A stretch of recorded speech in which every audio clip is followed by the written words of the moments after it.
15강 참 선지자에 대한 얘기입니다. 구약 성경에 등장하는 선지자들은 사실은 굉장히 많이 있습니다. 이 나단 선지자나 이 이름 없는 선지자나 아니면 엘리야나 엘리사부터 시작해서 수많은 선지자가 있는데 그 중에 문서로 기록하고 그것을 남긴 선지자는 우리 대선지서, 소선지서를 기록한 그 인물들입니다. 일단은 많은 수십 명 이상의 이 활동을 했던 선지자들을 우리가 다 다룰 수 없고 실제로 문서를 기록했던 그 선지서들 중심으로만 좀 살펴보도록 하겠습니다. 선지서는 말 그대로 선지자에 대한 기록이죠. 선지서는 특별히 아까 우리 왕의 참된 왕을 좀 보시면 알겠지만 이제 북이스라엘은 누구한테 멸망하게 되냐면 아수르에게 멸망하게 됩니다. 이게 BC 722년경에 망하게 되고 그 다음에 이제 남유다는 계속 존속을 했다고요. 어느 정도까지 더 존속을 했냐면 거의 약 140년, 135년 정도 더 존속을 했습니다. 그러고 나서 이후에 남유다는 누구한테 어떤 나라한테 멸망받게 되냐면 바벨론에게 이제 멸망받게 되는 거죠. 그래서 바벨론이 이제 멸망받고 나서 이제 포로로 끌려가게 되는데 바벨론 멸망받기 이전에 그 포로 이전에 활동했던 선지자들 그리고 바벨론 포로 시대 때 활동했던 선지자들 그리고 다시 포로 있다가 이렇게 귀환하고 나서 활동했던 선지자들, 이렇게 좀 나눌 수가 있습니다. 이 선지자들, 특별히 이제 대선지서, 소선지서 중심입니다. 그걸 기록한 인물 중에 이제 이스라엘 나라가 망하기 전에, 바벨론 포로가 되기 전에 활동했던 선지자들, 그 다음에 포로 시대 때 활동했던 선지자들, 그 다음에 포로 귀환 이후에 활동했던 선지자들, 이렇게 크게 세 그룹으로 나눌 수가 있습니다. 바벨론 포로 이전에 활동했던 선지자는 요엘, 요나, 아모스, 호세아, 이사야, 미가, 나훔, 스바냐, 하박국. 요거는 지금 대선지서, 소선지서에 있는 시간대별로 기록된 게 아니기 때문에 그 이제 나열된 그 기록과는 좀 다르죠. 그 다음에 포로 시대에 뜨는 예레미야, 오바댜, 예스겔, 다니엘 이런 사람이고요. 포로 귀환 이후에는 학개, 스가랴, 말라기 이런 사람들이 이제 활동을 했습니다. 아까도 얘기했듯이 요 사람들만 활동한 게 아닙니다. 많이 활동한 성경에도 다양한 이름들이 있는데 그 중에 글로 문서로 기록한 그 선지자들 중심으로만 이렇게 보는 겁니다. 자, 이 선지자는 하나님의 특별한 부르심을 받아 하나님의 말씀을 대언하는 사람이라고 정의할 수 있을 것 같아요. 대표적인 어떤 성경 구절은 예레미야 1장 5절에 내가 너를 모태에 짓기 전에 너를 알았고 네가 배에서 나오기 전에 너를 성별하였고 너를 여러 나라의 선지자로 세웠노라 하시기로. 또 예레미야 1장 9절에는 여호와께서 그의 손을 내밀어 내 입에 대시며 여호와께서 내게 이르시되 보라 내가 내 말을 네 입에 두었노라.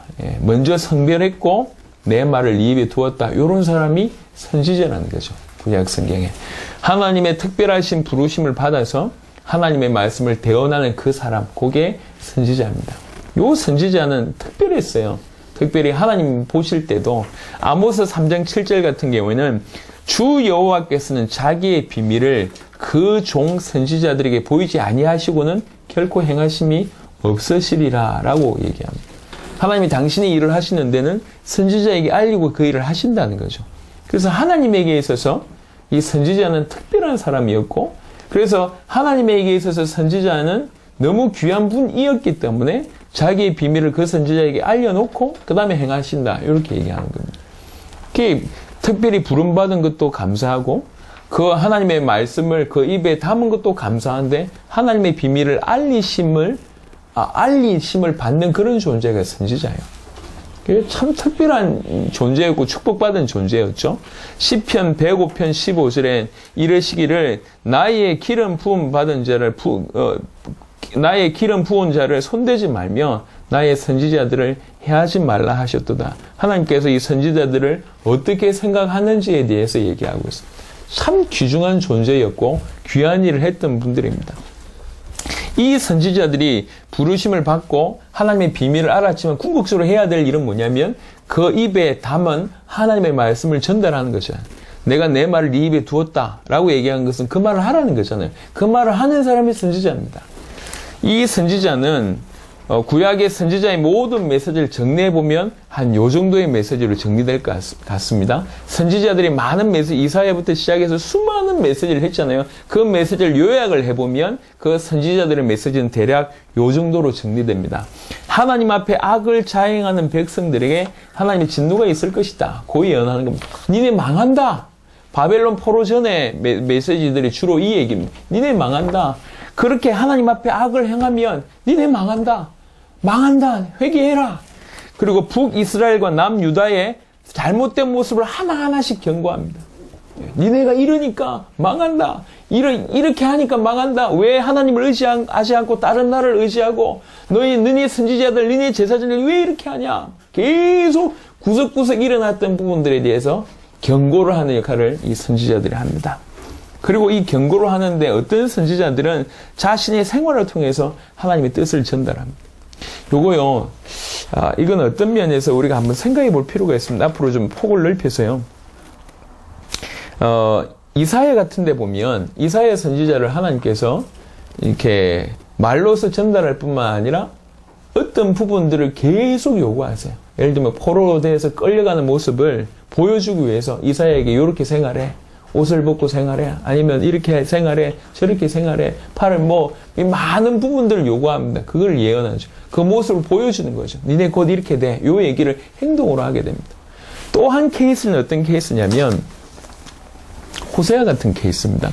호세아는 보세요. 하나님의 사람이 하나님이 하나님의 사람에게 하는 명령이 뭐냐면 야, 저기 가서 음란한 여자하고 결혼해. 요게 하나님의 메시지였어요. 하나님의 메시지가 뭐냐면 음란한 여자하고 결혼해서 음란한 새끼들 낳아. 요게 하나님의 음성이에요. 하나님이 하나님의 선지자에게 주신 메시지가 뭐냐면 너무 허망한, 너무 말이 안 되는, 누가 보더라도 사탄의 음성이라고 할 만한 그런 오해될 수 있을 만한 얘기를 합니다. 야, 저기 가서 음란한 여자하고 결혼해. 그리고 음란한 아이들 낳아. 요게 하나님의 음성이었어요. 그게 희한하잖아요. 자기는 선지자고. 그 말씀 주시는 분은 하나님인데 누가 보더라도 이해 안 되는 메시지를 주십니다. 근데 호세아는 또 그렇게 하잖아요. 그래가지고 음란한 여자가 고멜이 왔다가 또 이렇게 도망칩니다. 바람 피고 또 가면 그또 잡아오고 이런 일을 계속 하잖아요. 이게 뭐냐?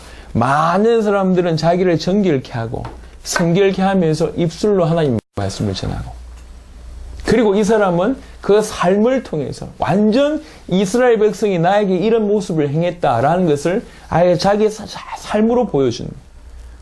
이 사람은 굉장히 보통 선지자들 같은 경우에는 굉장히 정결하고 굉장히 깨끗하고 굉장히 고상한 것 같이 하면서 하나님 말씀을 전하고 이 사람은 완전 무너져가지고 완전히 무너졌는데 전하는 메시지는 동일한 메시지. 그러니까 하나님의 선지자를 사용할 때 이런 다양한 방법으로 어떤 사람은 말을 하게 하고 어떤 사람은 행동하게 하고 어떤 사람은 삶을 통해서 하게 한다. 근데 전하는 건 뭐냐? 동일한 메시지를 다양한 각도에서 전하는 겁니다. 앞으로 우리가 이 하나님의 말씀을 전달할 때도 이 하나님의 뜻을 전달할 때도 한번 생각을 깊이 해볼 필요성은 있습니다. 그래서 정죄보다는 하나님이 그 사람들을 어떻게 사용하느냐 필요합니다. 하나님이 저 사람을 통해서 어떤 메시지를 전달하고 있느냐 필요합니다. 여하튼 우리가 조금 기도하면서 눈을 떼야 될 부분들을 좀 설명하기 위해서 이 얘기를 좀 드렸습니다. 선지자들이 다양한 모습들이 있기 때문에 우리가 그런 부분들을 좀 이해할 필요가 있다는 얘기를 좀 말씀을 드리고 있습니다. 그리고 또 하나는 선지자들은 하지만 결국 이스라엘은 회복될 거다. 이 메시지. 궁극적으로 하지만 이 선지자들의 메시지의 궁극적인 메시지는 뭐냐? 장차 메시아가 오신다. 그리고 그의 나라에 관한 것이 이 선지자들의 모든 메시지의 가장 궁극적인 메시지였습니다. 예컨대 이사야 2장 2절 3절 이런 데 보면 말이래 여호와의 전에 산이 모든 꼭대기 산 꼭대기에 굳게 설 것이요 여호와의 전에 그 산이 모든 산 꼭대기에 굳게 설 것이요 모든 작은 산 위에 뛰어나리니 만방이 그리로 모여들 것이라 많은 백성이 가며 이르기를 오라 우리가 여호와의 산에 오르며 야곱의 하나님의 전에 이르자 그가 그의 길을 우리에게 가르치실 것이라 우리가 그 길로 행하리라 하리니 이는 율법이 시온에서부터 나올 것이요 여호와의 말씀이 예루살렘에서부터 나올 것임이니라. 이 신학적인 의미를 우리가 굳이 다 달지 않는다 할지라도 이것이 메시아와 또 그의 나라에 관한 이름을 우리가 알 수 있습니다. 말일에 여호와의 전의 산이 모든 산 꼭대기 위에 굳게 서고 모든 작은 산 위에 뛰어나르고 많은 백성이 그 산에 오르고 그 전에 이르게 될 것이다. 그리고 그의 길을 가르치고 우리가 그 길을 행하게 될 것이다. 왜 그러냐? 율법이 시온에서부터 나오고 여호와의 말씀이 예루살렘부터 나올 것이다. 이렇게 예언합니다. 이사야 7장 14절 그러므로 주께서 친히 징조를 너희에게 주실 것이라. 보라, 처녀가 잉태하여 아들을 낳을 것이요 그의 이름을 임마누엘이라 하리라. 예레미야 23장 5절에 보면 여호와의 말씀이니라. 보라, 때가 이르리니 내가 다윗에게 한 의로운 가시를 일으킬 것이라. 그가 왕이 되어 지혜롭게 다스리며 세상에서 정의와 공의를 행할 것이며. 지금 보시면 이사야에서 그 다음에 예레미야에서 이런 얘기를 하고 있습니다. 또 에스겔에서도 이런 언급을 합니다. 에스겔 37장 24절 25절 보니까 내 종 다윗이 그들의 왕이 되리니 그들 모두에게 한 목자가 있을 것이라. 그들이 내 규례를 준수하고 내 율례를 지켜 행하며 내가 내 종 야곱에게 준 땅 곧 그의 조상들이 거주하던 땅에 그들이 거주하되 그들과 그들의 자자손손이 영원히 거기에 거주할 것이요 내 종 다윗이 영원히 그들의 왕이 되리라. 메시아에 대한 예언을, 아주 풍성한 메시아에 대한 예언을 이렇게 곳곳에서 흘립니다. 단순히 경고를 하는 것 같고 너희 망한다라고 하는 그런 예언인 것 같고 이런 것 같은데, 그래서 그걸 위해서 말로나 행동으로나 삶으로 보이는 것 같은데, 사실은 그 궁극적인 건 뭐냐면 이스라엘이 회복될 것이다. 그 회복되는 길이 메시아다. 이런 부분을 그 모든 선지자가 한결같이 사실은 이 메시지를 전하고 있다는 거죠. 그래서 선지서 전체, 대선지서 5권, 소선지서 12권 해서 이 선지서 전체가 얘기하는 게 뭐냐면 선지자를 통해서 선지자의 모습, 선지자의 메시지를 얘기하고 있는데, 그 모습이나 행동이나 메시지 전체가 사실은 하는 건 뭐냐면 궁극적으로는 장차 오실 메시아와 그의 나라에 관한 것입니다. 나라가 망할 것이고 니네가 그렇게 하면 안 된다고 얘기하고 너 어떻게 하면 좋겠냐, 그러지 말라고 경고하는 것 같고 종국에는 우리를 회복시켜 주실 것이라고 얘기하는 것 같지만, 사실은 궁극적으로 요한복음 20장 31절의 기록 목적대로 예수가 그리스도, 장차 오실 메시아 그가 예수다라고 하는 부분에 모든 선지자의 메시지의 포커스가 있다는 겁니다. 참 선지자. 그런데 이 선지자가, 이런 선지자도 불완전했음을 보고 있습니다. 하나님이 특별히 선택한, 하나님 부르신, 또 비밀을 말씀하고 그 입에 말씀을 담은 이런 선지자들도 불완전한 그런 사람이었다는 거죠. 예레미야 23장 11절을 보니까 여호와의 말씀이니라 선지자와 제사장이 다 사악한지라 내가 내 집에서도 그들의 악을 발견하노라, 이렇게 얘기합니다. 예레미야가 이 안타깝게 지금 얘기하는 거예요. 선지자와 제사장이 다 사악한지라. 지금 마지막 때일수록 선지자 역할하는 사람들, 제사장 역할하는 사람들이 무너집니다. 구약 때도 경고했고 지금도 마찬가지입니다. 올바른 하나님의 언약을 놓치고 주님을 신뢰하는 것을 놓치게 되면, 불순종하게 되면 이렇게 제 아무리 능력 있는 사람도 그렇게 될 수밖에 없어요. 에스겔 22장 25절을 보니까 그 가운데서 선지자들의 반역함이, 보세요, 표현을 이렇게 합니다. 우는 사자가 음식물을 움킴 같았도다. 그들이 사람의 영혼을 삼켰으며 재산과 보물을 탈취하며 과부를 그 가운데 많게 하였으면 많은 사람을 죽였다는 얘기잖아요. 선지자들의 반역함이 우는 사자가 음식물을 움킴 같도다. 이 정도로 반역이 심했다는 얘기죠. 사람의 영혼 삼키고 재산과 보물을 탈취하고 과부를 그 가운데 많게 하였으며, 이런 일이 그때도 일어나고 지금도 일어나고 있습니다. 선지자로 세워서 백성들에게 올바른 메시지를 전달해야 될 선지자가 가장 앞장서서 반역하고 사악한 그런 모습으로 전락해버렸습니다. 스가랴 1장 5절에 너희 조상들이 어디 있느냐, 또 선지자들이 영원히 살겠냐, 이렇게 유한한 인간, 불완전한 모습, 불완전한 선지자를 그렇게 얘기하고 있습니다. 구약 때나 지금이나 너무 안타까운 게, 이런 불완전한 선지자의 모습, 타락한 선지자의 모습, 사악한 선지자의 모습, 반역한 선지자의 모습이 가득하다는 거예요. 이건 뭐 약간 다른 얘기인데, 우리나라에서 그나마 뭐 최고라고 하는 목회자들 중에, 전 세계 대표적인 교회라고 하는 그 교회 수장들이 뭐 이렇게 비방인지는 몰라도 프리메이슨의 가장 꼭대기에 있는 사람들이다라고 하는 얘기까지 있습니다. 프리메이슨의 어떤 그 계급이 있는데 최고 높은 게 33도거든요. 그 33도에 해당하는 사람이 종교계에도 너무 대단한 이름 있는 사람이 이 프리메이슨이 정치도 종교도 다 잡고 있어요. 그런 사람들의 이름이 거론될 때 제가 깜짝 놀랐습니다. 이게 뭐 비난이라면 좋겠어요. 근데 실제로 그러고 있어요. 왜 그러냐면 세계적으로 뻗어나갈 때 이게 연결되지 않으면 안 되니까요. 예. 기가 막히죠. 앞으로 더 그럴 것이에요. 더 그럴. 우리가 깨어 있어야 됩니다. 불완전한 선지자, 뭐 불완전한 정도면 괜찮겠는데 이게 아니고 선지자가 가장 앞장서서 사악함으로 여호와를 반역하고 또 사람들이 영혼 삼키고 재산과 보물 탈취하고 과부를 그 가운데 움키고 우리 한국 사람들은 참 교육을 잘 받았어요. 그래서 주의 종에 대한 섬김이 탁월합니다. 그래서 주님이 세운 주의 종을 우리가 어떻게 할 수 있냐 이런 생각들을 많이 하고 있어요. 너무 좋은 생각이고 참 바람직한 모습인 것 같습니다. 그래서 하나님께서 이 땅을 쓰신다고 해도 제가 과언이 아닌 것 같아요. 하지만 그렇게 섬기는 거하고 정확하게 보는 거하고는 다른 얘기예요. 정확하게 볼 줄 알아야 됩니다.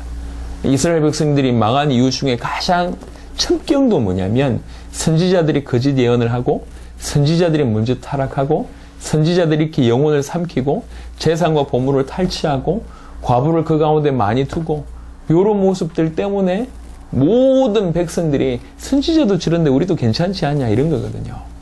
다 휩쓸려 가는 거예요. 이게. 굉장한 경고입니다.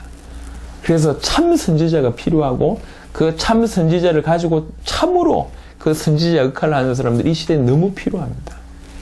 자, 약간 좀 벗어나긴 했습니다만, 자, 올바른 선지자를 통해서 하나님은 그 입에 말씀을 두시고 하나님의 비밀을 보여주시고 그래서 하나님의 말씀을 대언하게 해서 백성들을 온전한 길로 올바른 길로 끌고 가는 역할을 했던 인물이 선지자인데 이 선지자들도 하나님의 부르심을 받았다고 하는 그들도 불완전했다는 거죠. 그래서 선지서 전체를 통해서 우리에게 주신 많은 메시지가 있습니다. 메시아가 장차 오실 것이다. 그분의 나라 메시지가 있지만 이 선지서를 통해서 한편 우리에게 주신 메시지가 뭐냐면 맞다. 우리에게는 참 선지자가 온전한 선지자가 너무너무 필요하다. 절대적으로 필요하다라고 하는 것이 메시지입니다. 하나님과 단절된 문제를 해결하신 그가 참 선지자입니다.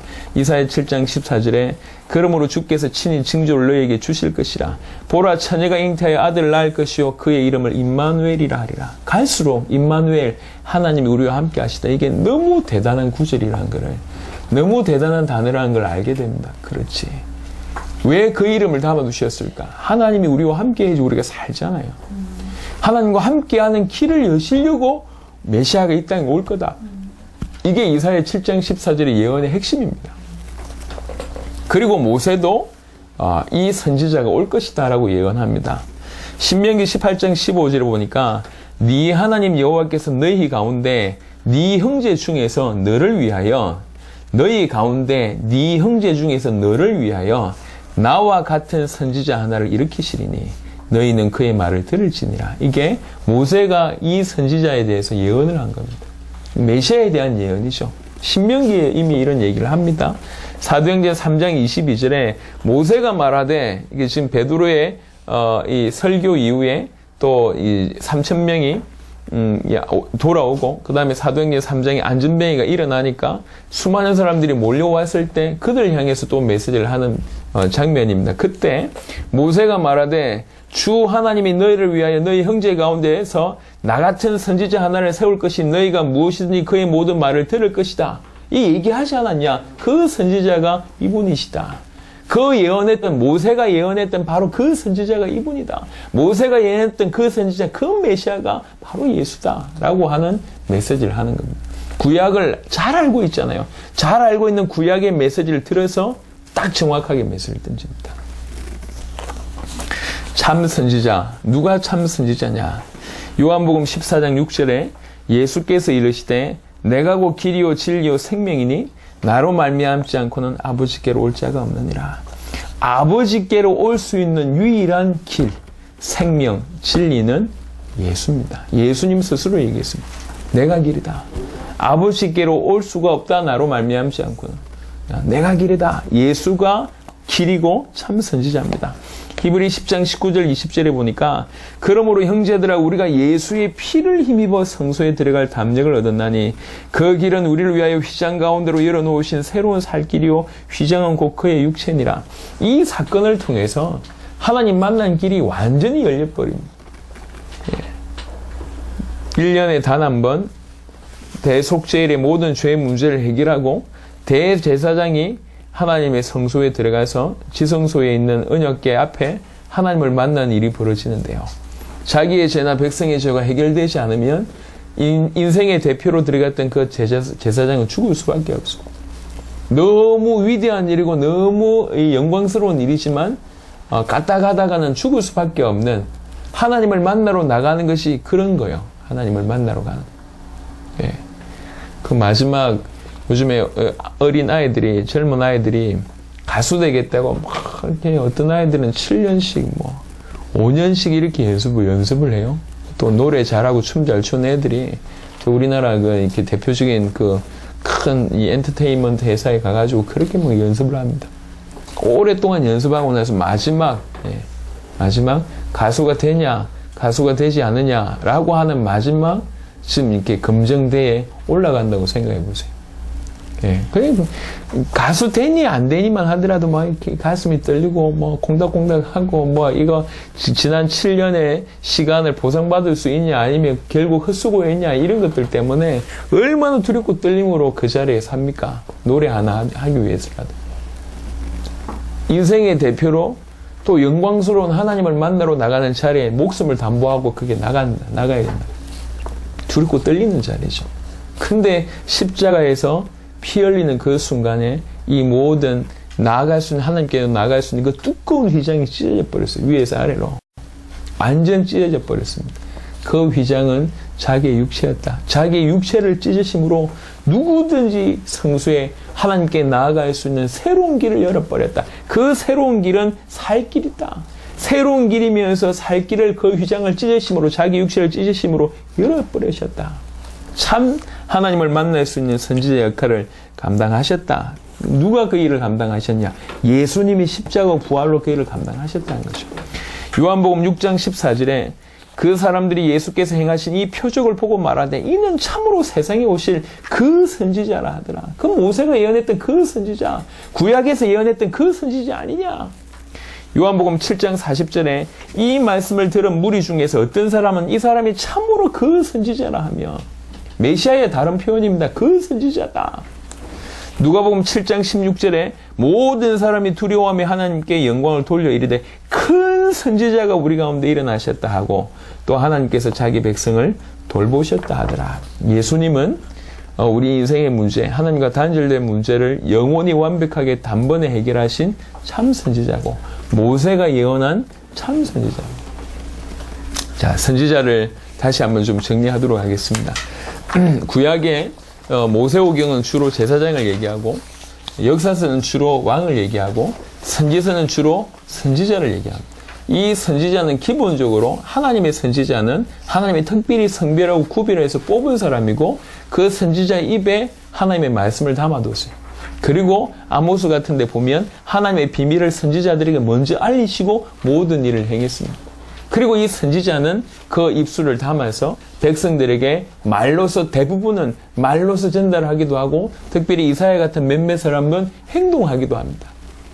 포로로 끌려갈 그런 모습을 막 행동합니다. 또 호세아 같은 사람은 전혀 기가 막힌 그런 일들을 하나님께서 허락하시죠. 예.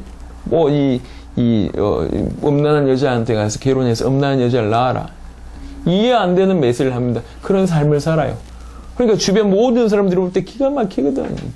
어떻게 하나님의 선지자라고 하면서 저런 사람하고 살고 저렇게 사는 게 거룩하지 못하게, 성별되지 못하게, 구별되지 못하게 더럽게 그렇게 살 수 있냐라고 얘기하는데 그게 메시지예요. 하나님을 떠난 너희들의 모습이 이렇다. 그래서 그 입에 말을 담아서 백성들에게 얘기합니다. 그 많은 선지자들의 메시지는 주로 이스라엘에 대한 경고였어요. 너희 그럼 망한다. 죽는다. 조목조목 따지면서 메시지 하기도 했습니다. 하지만 결국 궁극적으로 너희가 살 것이다. 이스라엘이 회복될 것이다. 그 회복되는 길이 메시아다. 그 메시아가 장차 오실 것이다. 그리고 그의 나라에 관한 예언이 선지자들의 모든 메시지의 마지막 주 포인트였습니다. 그래서 선지자들은 사실은 성경을 보시면 알겠지만 이 선지자들은 많은 부분에 어려움을 당하게 됩니다. 여러분 잘 아는 예레미야 같은 경우에는 망한다고 얘기하니까 거짓 선지자들이 일어나가지고 너만 예언을 받았냐? 우리는 예언 받았는데 그렇지 않더라. 우리를 하나님께서 하나님의 백성이기 때문에 지켜주신다고 그랬다. 니만 예언 받았냐? 이래가지고 오히려 예레미야를 핍박하고 하나님 말씀 전한 것 때문에 또 시위대들이 갇히는 이런 일이 막 벌어집니다. 11명의 사실은 선지자들이 죽음을 각오하고 메시지를 하는 거죠. 백성들한테 경고하고 이런 일들을 합니다. 죽음 각오하고 그 입에 담았던 말씀들을 전달합니다. 대단했죠. 하지만 이 선지자들도 불완전했다는 거죠. 그래서 많은 선지자들이 의외로 가장 백성들 앞에 서서 타락하고 사악하게 행동하고 영혼들을 죽이고 영혼들을 삼키고 재물들을 취하고 이런 일들을 맨 앞에 선지자들이 하게 되고 그 영향이 백성들 전체한테 갑니다.